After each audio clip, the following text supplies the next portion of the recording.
اس نے بتایا کہ 5 قسم کی عبادتیں، 5 قسم کے کام ایسے ہیں جو اللہ کے بندوں پر فرض ہیں خالصتاً، کس کے لیے؟ اللہ کے لیے۔ نمبر 1 نماز۔ آپ مجھے بتاؤ نماز جیسی عبادت آپ کو دنیا میں کسی مذہب میں نظر آتی ہے کیا؟ جس میں آپ دانت صاف کریں، لباس کو پاک کریں، ٹائمنگ بھی کتنی بہترین، صبح صبح آپ اٹھیں، اٹھا سکتا ہے اس کے اوپر؟ نماز کا ٹائم ایسا رکھا ہے جو میڈیکلی انسان کی صحت سے میچ، بولو نا، کوئی کہہ سکتا ہے؟ بلکہ ڈاکٹر سے پوچھیں گے یار سب سے بہترین ٹائم صبح اٹھنے کا کون سا ہے؟ صبح کا ٹائم، اور تہجد میں اٹھیں تو اور اچھا ہے۔ اسلام نے اگر رات کو 2 بجے یا 2:30 بجے نماز رکھی ہوتی، بہت سے ڈاکٹروں کو اشکال ہو سکتا تھا، یہ ٹائم ایسا رکھا ہے تو گہری نیند کا ٹائم ہے، تو صحتیں برباد اسی وجہ سے ہو رہی ہے کہ تم نماز پڑھتے ہو۔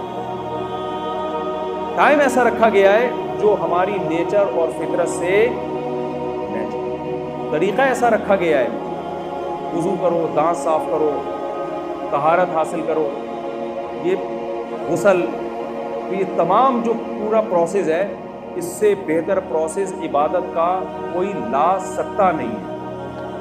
سمجھ میں آ رہی بات کہ نہیں ہے؟ دوسرا حکم دیا نماز کے بعد زکوٰۃ کا، ہے یہ مخلوق کے لیے، لیکن اس کو حق کس کا قرار دیا گیا ہے؟ اللہ۔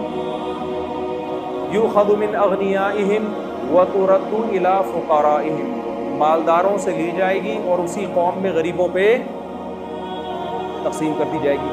اتنا بہترین نظام زکوٰۃ کا رکھا۔ ٹیکس کا نظام اور زکوٰۃ کو ذرا آپ کمپیئر کریں، ٹیکس ہر چیز پہ گورنمنٹ لیتی ہے،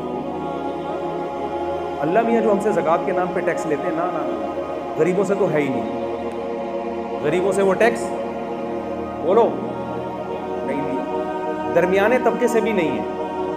3 قسم کے طبقے ہیں اسلام میں، ایک مالدار جن سے زکوٰۃ لی جاتی ہے، دوسرا غریب جن کو زکوٰۃ دی جاتی ہے، تیسرا درمیانی طبقہ کہ نہ لی جائے گی اور نہ ان کو دی جائے، نہ یہ غریبوں کی کیٹیگری میں آتے ہیں کہ زکوٰۃ لے لیں، اور نہ اتنے مالدار ہیں کہ ان سے زکوٰۃ لی جائے۔ پھر جن مالداروں سے لی جاتی ہے اس میں کتنی آسانی رکھتی، اس مال میں لی جاتی ہے جو بڑھنے والے اموال ہیں، آپ کے استعمال کی چیزوں پہ زکوٰۃ، کیونکہ گاڑی ایسے نہیں ہے 1 سے 2 ہو جائے، گھر ایسا نہیں ہے آپ رہ رہے ہیں تو 1 سے 2 ہو جائے، تجارتی مال پہ جو بیچنے کے لیے خریدا ہو، جو چیزیں بیچنے کے لیے خریدی جاتی ہیں وہ 1 سے 2، 2 سے 4، 4 سے 8، تو اللہ نے کہا ان میں گروتھ ہے، لہذا ان میں سال میں صرف ایک دفعہ 2.5% تم نے میرا حق مجھے دینا ہے، اور دینا کس کو ہے؟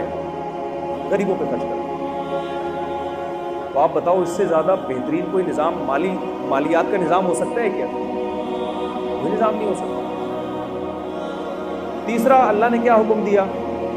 صوم رمضان۔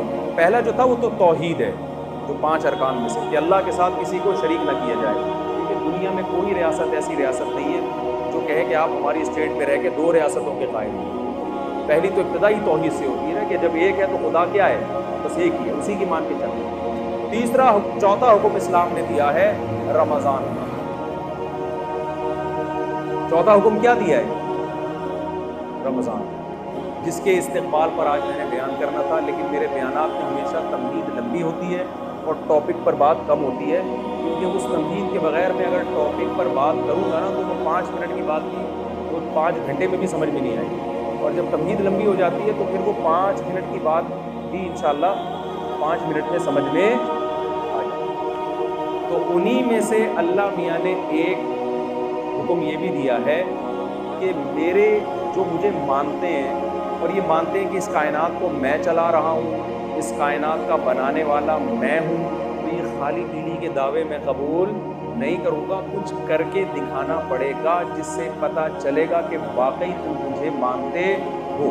آپ جب کسی سے محبت کا دعویٰ کریں تو فری پھوکٹ کے دعوے آج کل چلتے ہیں۔ آپ بیگم سے کہیں مجھے تم سے بہت زیادہ محبت ہے، بہت زیادہ بیگم، میں بس مفتی طارق مسعود کی اتنی دفعہ بیان سن چکا ہوں پھر بھی مجھے کبھی تم سے شادی کا خیال نہیں آیا کیونکہ مجھے تم سے بہت زیادہ محبت ہے۔ بار بار آپ یہ دعویٰ کرو تو کہیں چلے جی آپ مجھے آج پیزا کھلا، چلیں آج باہر ہوٹل میں چلتے ہیں، آپ کہیں پیسے نہیں، ٹینشن ٹائم نہیں ملتا، روزانہ یہ دعوے کرتے ہو، لیکن اس دعوے کو ثابت کرنے کے لیے روکڑا آپ کی جیب سے کبھی بھی نہیں نکلتا، تو ایک دن غصے میں آ جائے گی نا، کچھ اور بول دیا کرو، یہ محبت کے دعوے یہی ہوگا نا, دعوے شاوے نہ کیا کرو. تو غیر مسلم بھی خدا کو مانتے ہیں بہت سارے لوگ, خدا ہے, بنایا ہے, کیا کریں بنایا ہے تو کہتے ہیں کچھ نہیں کرو, کرنا وہی ہے جو آپ کی سمجھ میں آ رہا ہے. تو اللہ کہتے ہیں ایسے, اللہ میاں نے زکوٰۃ رکھی سال میں, اللہ میاں نے رمضان کے بولو یہ ثبوت دینے کے لیے نا کہ ہم خدا کو مانتے ہیں, آپ کو 1 مہینہ صبح صادق سے لے کے غروب آفتاب تک بھوکا پیاسا رہنا پڑے گا. اس میں یہ چھوٹ رکھ دی کہ بیمار اور مسافر اس سے کیا ہیں مستثنی, یہ بھی نیچرل ہے, ورنہ بیماروں کے لیے کتنا بڑا عذاب بن جاتا ہے رمضان کا روزہ, کتنی بڑی ٹینشن بن جاتی ہے. تو وہ دو کو کیا کر دیا, تو خارج کر دیا, آسان رکھا اس کو. لیکن خوب سمجھ لیں اللہ کے احکام آسان تو ہوتے ہیں لیکن اس میں لچک نہیں ہوتی. مثال کے طور پر وضو کے لیے پانی نہیں ہے تو تیمم کرنا پڑے گا. ایسا نہیں ہو سکتا کہ آپ کہیں کہ یار چلو وضو کے لیے پانی جب ہے ہی نہیں تو تیمم میں 2 دفعہ ہاتھ مٹی میں مارنا ہی چھوڑو, ایسے ہی نماز پڑھ لو. آپ کچھ بھی کریں گے ایسے نماز آپ کی قبول نہیں. اور یہ بھی نہیں ہو سکتا کہ یار چلو چھوڑ دو, آج چھوڑنے کا آپشن بھی نہیں.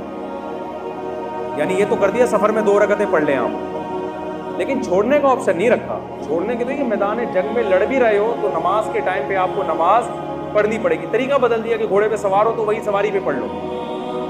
اس سے پتہ چلتا ہے کہ اسلام کے احکام میں آسانی ہے جتنی اللہ نے ڈال دی, اس کے بعد نو کا آپشن آپ کے پاس نہیں رہتا.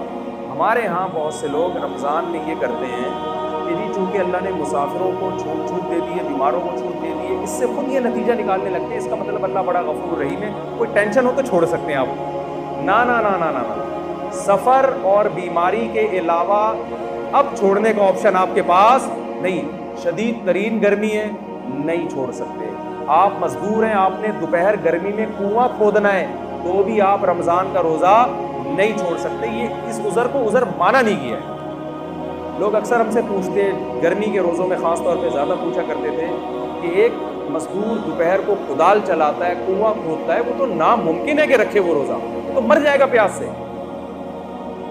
میں اس سے کہتا تھا بھائی یہ چونکہ میرا مذہب ہے, بنائے ہوا دین تو ہے نہیں. ہوتا تو اسمبلیوں میں تو قانون ہو جاتا ہے نا کہ یار یہ تھوڑی پبلک کو ٹینشن ہو رہی ہے. دیکھو رسول اللہ صلی اللہ علیہ وسلم کے دور میں خاتون آئی, انہوں نے کیا کہ یا رسول اللہ میرے شوہر نے مجھے ایسے الفاظ بولے جس سے زمانے جاہلیت میں یہ سمجھا جاتا تھا کہ طلاق ہو گئی ہے, حالانکہ وہ ایسا نہیں تھا, زہار جسے کہتے ہیں. تو نبی صلی اللہ علیہ وسلم نے فرمایا میں تمہارے لیے کوئی رخصت نہیں پاتا, طلاق ہو گئی ہے, حرام ہو گئی ہے. تو وہ عورت اللہ سے دعائیں مانگتی رہی, دعائیں مانگتی رہی, دعائیں مانگتی رہی. آسمان سے وحی نازل ہوئی کہ ان الفاظ سے طلاق نہیں ہوتی بلکہ کفارہ دینے سے کفارہ دے دیں گے تو نکاح ان کا باقی ہے. اس سے ہمیں کیا پتہ چلتا ہے کہ رسول اللہ صلی اللہ علیہ وسلم نے اس خاتون کو یہ نہیں کہا میں مشورہ کر کے قانون چینج کر دیتا ہوں, تمہاری ٹینشن مجھ سے دیکھی نہیں جا رہی تو میں صحابہ کو بلاتا ہوں, ایسا کرتے ہیں ہم کچھ اس پہ غور و فکر کر کے سوسائٹی کے حساب سے اس کو ذرا طلاق کے حکام میں کچھ چینجنگ لیا. نا نا نا, اللہ میاں نہیں چینج کر دیا تو ہو گیا, اس سے نہیں ہوتا. خوب سمجھ لیں مفتی کا کام لوگوں کو اللہ کا قانون بتانا ہے, سوسائٹی کے حساب سے چینج کر کے اس کو ایسا بنا دینا کہ اس میں سوسائٹی اس کو قبول کر لے. یہ مولانا صاحب کے بولے نا, یہ نہیں مسئلہ. لوگ ہم سے پوچھتے ہیں نا 3 طلاقیں دے کے بہت پوچھ رہے تھے, کوئی گنجائش نہیں. بھائی وہ رو رہے ہوتے ہیں, بلک رہے ہوتے ہیں, بھائی ہمارا تو پیغام پہنچا دیں گے. اللہ میاں نے جب آپشن رکھا ہی نہیں ہے تو ہم کیا کریں. آپ ابھی اللہ میاں سے جا کے لڑ لینا قیامت کے لیے. تو یہاں بھی یہی مسئلہ ہے کہ اسلام نے نا روزہ چھوڑنے کا آپشن بیمار اور مریض کے علاوہ کسی کے لیے نہیں رکھا. اب لوگ کہہ رہے ہوتے ہیں مزدور بیچارہ کیا کرے, تو ہم اس سے کہتے ہیں کہ دیکھو ہمیں اسلامی قانون میں یہ ملتا ہے کہ مزدور اگر صحت مند ہے, سفر میں نہیں ہے, تو ملازمت تو سب کی الگ الگ ٹائپ کی ہوتی ہے. کوئی ایئر کنڈیشن میں بیٹھ کے جاب کرے گا, کوئی جناب گڑھا کھودے گا. تو اب ایسا کوئی اسلام نے معیار نہیں رکھا کہ جس کو 1 گھنٹہ مزدوری کرنی ہے تو وہ روزہ چھوڑ سکتا ہے, جس کو 2 گھنٹے کرنی ہے یا آدھے گھنٹے کرنی ہے وہ نہیں. ایسا نہیں کچھ نہیں ہے, سب کے لیے برابر ہے. ہاں یہ ضرور ہے کہ روزہ وہ رکھے, اور اگر حالت غیر ہو جائے روزہ رکھے, ناقابل برداشت حالت ہو جائے تو پھر توڑنے کی اجازت ہے. بیمار ہونے کا خطرہ ہو, کیونکہ جیسے بیمار کو روزہ چھوڑنے کی اجازت ہے ایسے ہی بیماری کے خوف میں آپ کو روزہ توڑنے کی بھی بولے نا بھائی اجازت. جیسے شوگر کے پیشنٹ نے روزہ رکھ لیا بعد میں دیکھا شوگر بہت ڈاؤن ہو رہی ہے, حالت خراب ہو رہی ہے, تو روزہ وہ توڑ سکتا ہے. اب یہ شوگر کے ساتھ خاص نہیں ہے, مزدور کو اگر یہ خطرہ ہو گیا کہ مجھے پیاس اور اتنی زیادہ لگ رہی ہے کہ میں نے اگر روزہ نہیں توڑا تو میں بے ہوش ہو جاؤں گا یا خدا نخواستہ مر جاؤں گا یا میرے شوگر لیول ڈاؤن ہوگا جس سے کوئی بھی بیماری ہونے کا خطرہ ہے, جب اس کا یہ خیال ہو اور غالب گمان ہو کہ ایسا ہو جائے گا, تو ایسی کنڈیشن میں اسلام اس کو روزہ توڑنے کی اجازت دیتا ہے. تو علماء کہتے ہیں جو کوئلے کی کان میں کام کرتے ہیں نا, روزانہ روزہ رکھیں گے اور روزانہ حالت غیر ہونے پر روزہ توڑیں گے, کیونکہ چھوڑنے کی دلیل نہیں ہے, توڑنے کی ہے. بہت مشکل ہے بات سمجھانا, میرا نہیں آئی سمجھ. ہمارے غامدی صاحب نے تو فتویٰ دے دیا کہ کل آپ کا پیپر ہے تو بھی آپ روزہ چھوڑ سکتے ہیں. تو میں مقصد غامدی صاحب پہ رد کرنا نہیں ہے, مقصد یہ کہ اس قسم کے بھی اسکالرس مارکیٹ میں آ رہے ہیں. تو یہ قانون کو آپ اسلام کے چینج نہیں کر سکتے, جیسا ہے ویسا ہی رہنے دینا پڑے گا. تو آپ کے پاس گرمی کی شدت کی وجہ سے, جاب کی وجہ سے, پڑھائی کی وجہ سے, پیپر کی وجہ سے روزہ چھوڑنے کا آپشن نہیں ہے, اور توڑنے کا بھی پیپر کی وجہ سے نہیں ہے, توڑنے کا بیماری کی وجہ سے ہے. سمجھ میں آ رہی ہے بات کی نہیں آ رہی؟ تو اب مجھے ایک بات بتاؤ, جلدی سے بات کو ختم کرتا ہوں میں, کہ اللہ میاں نے یہ جو رمضان کا ہمیں دیا ہے نا, یہ بڑا خاندانی حکم ہے. یہ بھی لگتا ہے کہ یہ اللہ ہی کا بنایا ہوا قانون ہے, کسی انسان کا بنایا ہوا قانون نہیں ہو سکتا. ایک دور تک ہم سنتے رہے, میں بچپن میں ڈاکٹروں سے سنا کرتا تھا کہ ہمیں ہر تھوڑی تھوڑی دیر میں کچھ کھانا چاہیے, ایک دم پیٹ بھر کے نہیں کھانا چاہیے. مجھے شروع سے یہ بات میری کھوپڑی میں نہیں آتی, یہ نیچر کے خلاف ہے. ڈاکٹر صاحب کے پاس گئے, میرا پیٹ خراب ہو گیا. ڈاکٹر صاحب نے کہا کہ دیکھیں تھوڑا سا کھائیں, دھونے والے, پھر آدھے گھنٹے بعد پھر تھوڑا سا کھائیں, 2 یا 3 اتنے افورڈ کر سکیں, پھر تھوڑا کھائیں. میں نے کہا ڈاکٹر صاحب ہماری بکری کو تو میں نے اس اسٹائل میں دیکھا ہے, کبھی کسی انسان کو میں نے اس طرح کھاتا ہوا. اگر یہ نیچرل ہوتا تو سب سے پہلے محمد صلی اللہ علیہ وسلم کا طریقہ ہوتا, جو اللہ کے پیغمبر تھے. آپ کا کوئی کام نیچر کے خلاف نہیں تھا. وہاں تو 2 کھانے ملتے, ناشتہ بھی نہیں ملتا ہمیں, بک رہتا ہوں عشیہ. آپ صلی اللہ علیہ وسلم دوپہر سے پہلے کھایا کرتے تھے صحابہ کے دور میں, اور مغرب کے بعد کھایا کرتے تھے. یہ 2 ٹائم تھے. فصیح اور بلیغ زبان ہے. فطور جو آج عربی میں ہے یہ جدید عربی میں ہے, فطور ناشتے کو کہتے ہیں. قدیم عربی میں ناشتے کا لفظ بولیں نہیں, بلکہ میں اور آپ کی جنرل نالج کا ایک بات بتاؤں, انگریز کے بر صغیر میں آنے سے پہلے آپ کو اپنے باپ دادا کی ڈکشنری میں بھی ناشتے کا لفظ نہیں ملے گا. یہ انگریزوں نے ناشتہ متعارف کروایا ہے. سمجھ میں آ رہی ہے بات کہ نہیں بات ہے؟ چائے بھی, سگریٹ بھی, گٹکے بھی, پان بھی, یہ ساری چیزیں یہ انگریزوں کے آنے کے بعد آئی ہیں, ورنہ مسلمان کلچر ان تمام چیزوں سے کیا تھا, پاک تھا. وہ جانتے ہی نہیں تھے یہ کیا ہوتا. تو چائے پیئے, میں بھی پیتا ہوں, یہ بعد میں آئی ہیں, یہ ہمارا کلچر نہیں ہے. تو ان میں ناشتہ بھی بعد میں آیا.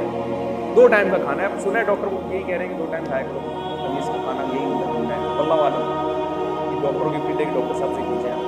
تو اب آپ کو پتہ ہے مسلم فاسٹنگ کے نام پہ بڑی تحریک چل رہی ہے ڈاکٹروں کی طرف سے.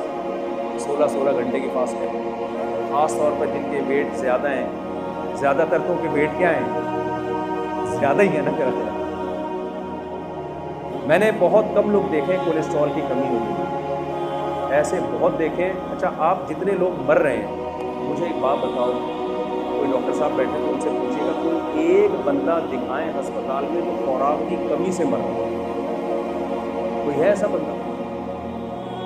کتنی مہنگائی ہو جائے, کتنی غربت ہو جائے, ڈالر کتنا ہی اوپر چلا جائے, پھر بھی بھوک سے مرنے والوں کا ریشو ہمارے سوسائٹی میں کم ہے, کھا کے مرنے والوں کا ریشو. تو ہمیں جو حکم دیا ہے نا, اس میں روحانی قوت بعد میں ہے, ہمارے جسم اور باڈی کا فائدہ پہلے. علماء ایک زبردست بات کہتے ہیں کہ مال کی زکوٰۃ پیسہ ہے, باڈی کی زکوٰۃ کیا ہے, بولیں. جیسے مال کی زکوٰۃ دینے سے حدیث میں آتا ہے کہ یہ میل کچیل ہے جو آپ کے مال سے نکل جاتا ہے, تو اسی طرح باڈی کی زکوٰۃ سے بھی آپ کی باڈی کا میل کچیل کیا ہوتا ہے, روزے کے ذریعے نکل جاتا ہے. یہ اللہ کی بہت بڑی ہم پر نعمت اور رحمت ہے. اور اس میں یہ تو جسمانی فائدہ ہے, روحانی فائدہ کیا ہے, یہ بہت اہم ہے. قرآن کیا کہتا ہے, لعلکم تتقون, اے ایمان والوں تم پہ روزے فرض کیے گئے تاکہ تمہارے اندر تقویٰ پیدا ہو. تقویٰ عربی میں کہتے ہیں بچنے کو. دیکھیں آج کامیابی اسے سمجھا جاتا ہے کہ آپ کی ساری خواہشات پوری ہو جائیں. یہ بہت بڑی بھول ہے. جن لوگوں کی ساری خواہشات پوری ہوتی ہیں وہ ڈپریشن کے مریض بنتے ہیں اور بالآخر وہ خودکشی کی طرف ان کی طبیعت مائل ہوتی ہے. انسان کی باڈی کو اللہ نے ایسا بنایا ہے کہ ایک خواہش پوری ہوئی وہ 4 خواہشیں پیدا کر کے ختم ہوتی ہے. پھر وہ 4 خواہشیں پوری ہوئی تو ایسا نہیں کہ اطمینان ہو جائے, وہ 4000 خواہشیں پیدا ہو چکی ہوتی ہیں. ما قضى احد منها لبانته ولا انتهى عرب الا الى عربی. شاعر کہتا ہے دنیا میں کسی کی ایک خواہش پیدا ہوتی ہے, ہزاروں انڈے بچے دے کے جاتی ہے وہ خواہش. تو پھر ایک اسٹیپ ایسا آتا ہے کہ آپ کی ایک خواہش بھی اگر پوری نہ ہو تو آپ اسٹریس اور ڈپریشن میں جانے لگتے ہو اور آپ کو خودکشی کے خیالات آنا شروع ہو جاتے ہیں. یورپ میں آپ جائیں, جس ملک میں سب سے کم ٹینشن ہے وہیں ٹینشن کا ریشو سب سے زیادہ ہے. نہیں یاری بات میرا, آپ کی ساری خواہشات اگر پوری ہو جائیں نا تو اس سے ٹینشن کبھی بھی ختم نہیں ہوتی. اس سے ٹینشن کیا ہوتی ہے, کیونکہ آپ میں مزید خواہشات جنم لیتی ہیں اور آپ کے اندر جو ریزسٹنٹ پاور ہے نا خواہشات پہ کنٹرول کرنے کی, اپنی منمانی زندگی کے خلاف چلنے کی, وہ صلاحیت آپ کے اندر ختم ہو جاتی ہے. روزہ آپ میں یہ کوالٹی پیدا کرتا ہے کہ آپ کی چاہتوں کے خلاف چلنے پر آپ کو مجبور کرتا ہے, جس سے آپ کے اندر اپنی خواہشات کو کنٹرول کرنے کی صلاحیت پیدا ہوتی ہے. کیونکہ انسان کی جو سب سے بڑی اور نیچرل خواہش ہے نا, جسے ہر شخص بلکہ ہر جانور بھی پورا کرنا چاہتا ہے, وہ ہے کھانا اور پینا. ہر چیز انسان سے برداشت ہوتی ہے, کھانے اور پینے کی چاہت پہ کنٹرول کرنا انسان سے برداشت نہیں ہوتا. سمجھ میں آ رہی بات کی؟ تو اسلام نے 1 مہینے کے لیے کیا کہہ دیا, جو آپ کی سب سے مرغوب چیز تھی نا کھانا اور پینا, اسی پہ پابندی لگا. تبھی آپ دیکھیں روزے میں کتنا عجیب سا ہوتا ہے انسان. صبح آفس جانے کا دل نہیں کر رہا, جو چائے پی کے جانے کی عادت تھی وہ چائے کیا ہو گئی, اور ٹائم کیسا رکھا ہے کھانے پینے. یعنی اللہ میاں نے اجازت دے بھی دی نا کھانے کی, تو ایک سحری کے ٹائم پہ کھاؤ. آپ مجھے بتاؤ, آپ اپنے بچے کا ولیمہ کر رہے ہو, لوگوں کو کارڈ چھپاؤ, لوگ پوچھیں بھائی کتنے بجے آنا ہے, آپ کہہ سکتے ہو بھائی 2 بجے کھانا ہوگا, 4 بجے بھی ہو جاتا ہے, لوگ عصر کے بعد بھی کر دیتے ہیں, یا چائے سموسے ہو جائیں گے. آپ رات کو بھی لیٹ نائٹ بھی کر دیتے 12:30, ابھی آپ نے دیکھا 3:30 بجے آپ نے کارڈ پہ چھپایا کہ ہمارے بچے کی شادی ہے, ولیمہ ہے, اور ٹائم کیا ہے صبح. تو آپ کہو گے بھائی آپ کھاؤ, آپ کا بچہ کھائے, آپ اپنے گھر میں عزت کے ساتھ. اتنی ٹینشن دے دی اللہ تعالیٰ نے کہ کھانے کی ٹائمنگ ایسی رکھی ہے کہ دنیا میں کوئی بھی اس ٹائم پہ کھاتا نہیں ہے, تاکہ یہ اپنی خواہشات کے خلاف. 1 مہینہ کی یہ ٹریننگ ہے. اور ایک گورے نے بتایا, ہمارے ایک ریلیٹو, انہوں نے گورے نے پوچھا نا تم روزہ کیوں رکھتے ہو, انہوں نے کہا کہ یار پوری دنیا کے مسلمان رکھتے ہیں. اس نے کہا یار یہ عقل سے بالاتر ہے کہ اتنی ٹینشن کروڑوں لوگ 1 مہینے تک, جبکہ گورنمنٹ کی طرف سے کوئی لا بھی نہیں ہے, اس پر عمل کیسے کر لیتے ہیں. میں آپ کو دعوے سے کہتا ہوں اگر اسلام یہ حکم نہ دیتا نا, اور یونائٹڈ نیشن کی طرف سے لا پاس ہو جاتا کہ پوری دنیا میں صرف 1 کروڑ لوگ 1 مہینہ بھوکے رہیں گے, میں کہتا ہوں 1 کروڑ تو دور کی بات, 1 لاکھ بھی اس قانون پہ عمل نہ کرتے, چاہے کتنے انعامات لگا دیتے. یہ آسان کام نہیں ہے. یہ محمد صلی اللہ علیہ وسلم کی صداقت کا پر لوگوں کو اطمینان ہے کہ آپ نے جو آرڈر دیا یہ آرڈر کس کی طرف سے ہے, خدا کی طرف سے. تو یہ جب تک اللہ کا کانسیپٹ نہ ہوتا اور اللہ کے اجر کا تصور نہ ہوتا, کروڑوں لوگوں کا 1 مہینے تک اپنے لائف اسٹائل کو چینج کر دینا یہ ممکن نہیں, ایسا آرگنائز ہونا ممکن ہی نہیں تھا. تو رمضان خود اسلام کے اور محمد صلی اللہ علیہ وسلم کے برحق ہونے کی ایک بہت بڑی دلیل ہے. اب آخری بات یہ کہ اللہ نے ہمیں ہماری خواہشات پہ جو کنٹرول کروایا ہے رمضان میں, اس کی حکمت اللہ نے بیان کی تاکہ تمہارے اندر برائیوں سے بچنے کی صلاحیت پیدا ہو جائے. لیکن افسوس